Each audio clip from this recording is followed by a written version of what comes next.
Okay, we're back, and wow, we have a very special person today. I wish I had him for about 3 hours. I only got him for about 12 minutes, and so let's see if we can talk to him today. Scott Wheeler's with us, an investigative journalist, author of Promoting Decline, Obama versus America. He's also the executive director of the National Republican Trust PAC. He's a filmmaker. He's produced over 17 television documentaries, and today we do want to talk to him about the president not telling the truth, or a nice way of saying he lies. Scott, hi. How are you, my friend? I'm well. Good to be with you, Perry. Thank you. You know, we're watching this Obama thing just crumble like we just can't get over the fact that the president has openly lied to the American people, and we're in shock over it. But apparently it's deliberate. Is that correct? Well, and that's not the only lie. The lie that's being explained right now, it has to do with, if you like your coverage, you can keep your coverage. But as I reported back in 2010, March of 2010, there was a much bigger lie. That was right about the time that the healthcare bill passed, and the Demon Pass process was used to pass it through the House.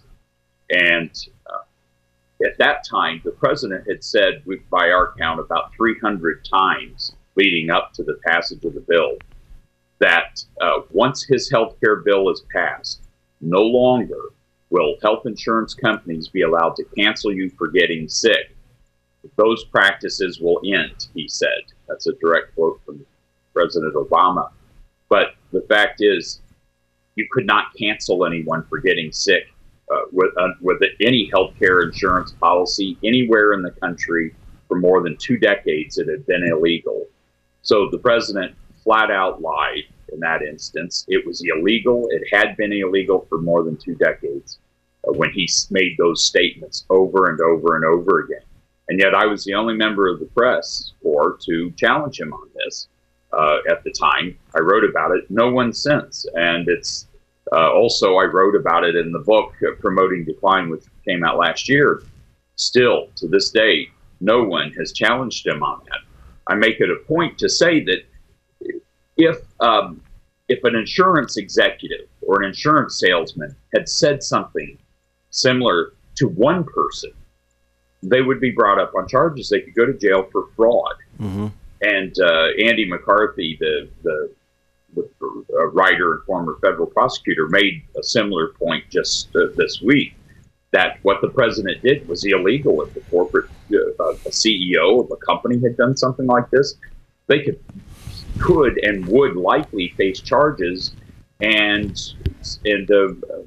Wall Street executives frequently are prosecuted for similar things, far less onerous than what President Obama did, and yet there's no investigation. There's not even a demand to attempt to find out what he knew and how much of the lies that he was aware of. All right, now this does bring up some big points, but let me see if I can highlight them quickly. Number one is, at the time, 2010, did the president know he was lying? Or does he believe he was telling the truth? And then why didn't the insurance companies squawk back?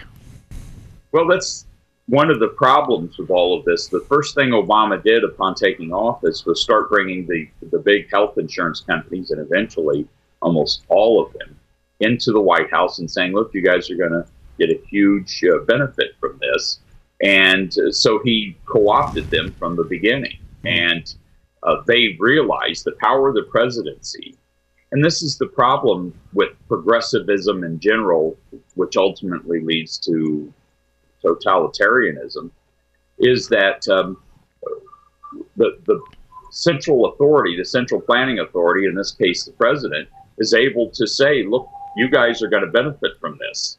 You're all going to be big beneficiaries of this policy. Therefore, you need to sign on to it. And so there was very little resistance from the insurance community and insurance companies because, A, they really couldn't get very far by protesting. In fact, they would have been shut out and isolated.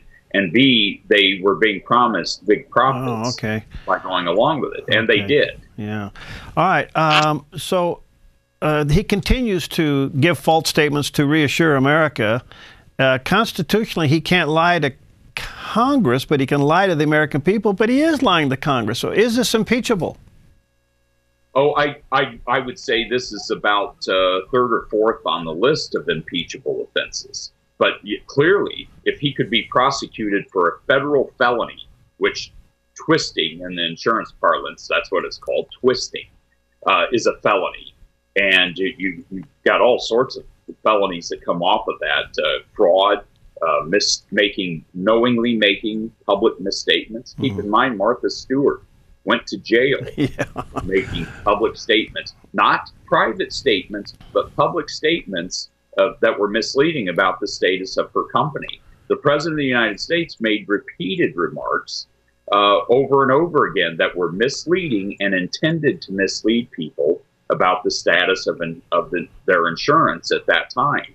And so absolutely it's impeachable. These are federal felonies, and there could be, and according to McCarthy's column, you could, for each time you utter the same lie, that's considered a separate count. And so you've got hundreds, perhaps thousands of these that could be individually prosecuted as a federal felony. One other quick question, Scott. Do you think that this is a President Obama inception, or was this waiting in a drawer, waiting for him to come in the office, and then it was the perfect match with the perfect administration? Well, of course, it's been around for nearly 100 years. The progressives have wanted to get their hands on people's health care, and as benevolent as they try to make it seem that they just want to help people, the reality is that their motives are power and control, because you can control people when you control their health care. As I wrote back in 2010, it's public who you donate to. When you donate to a political candidate or a political party, that's public information. Right. So the party in charge who actually controls your access to health care, right now indirectly and soon directly, will know who you're donating to. This is a third world banana republic style way of governing. Right. And I believe this is, for a long time, the reason progressives have wanted to get their hands on the healthcare system. It assures their reelection in perpetuity. It seems to be imploding. Not only is the president's credibility going down, now you got Democrats up for re-election. You got less than 50,000 that have signed up. You know the drill. I mean, the thing's a complete mess. It seems to be unwinding. Do you think they'll push the pause button? It's a tough call, because if they do press the pause button, which the Senate Democrats who are in danger of losing their seats are very concerned about it, and they are going to be pushing for it. However, by stopping it, by delaying it, they could actually put themselves in a worse situation, and that is that it frees up Republicans, if they were smart enough to do this, to make the argument that it's far worse than you've seen, and that's the reason they can't see it yet. Okay. And last question, it appears that this president, with all due respect, has lied about everything. I mean, you stop and think about it. Our foreign policy is a lie, our health care is a lie, our economy is a lie. It goes right on down the list. And America is starting to thaw and realize we have really elected somebody who seems to be anti-America. Where do you see this thing going? Well, it's a good question. I said originally, I wrote the first analysis that suggested right after the IRS information became trickling out. I made the analysis that the president had staged a coup d'etat against the United States, not using the Department of Defense.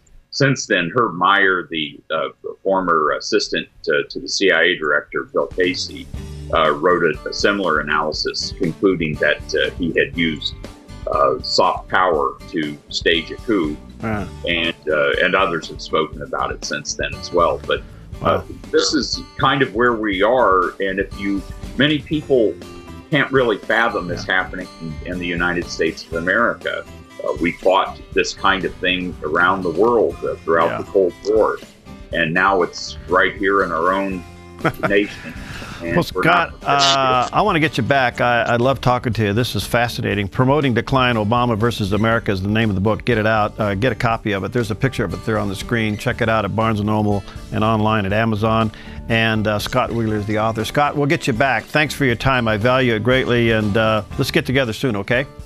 Thank you, Perry. It's good to talk to you again. All right, thanks, Scott. We'll see you next time on Focus Today.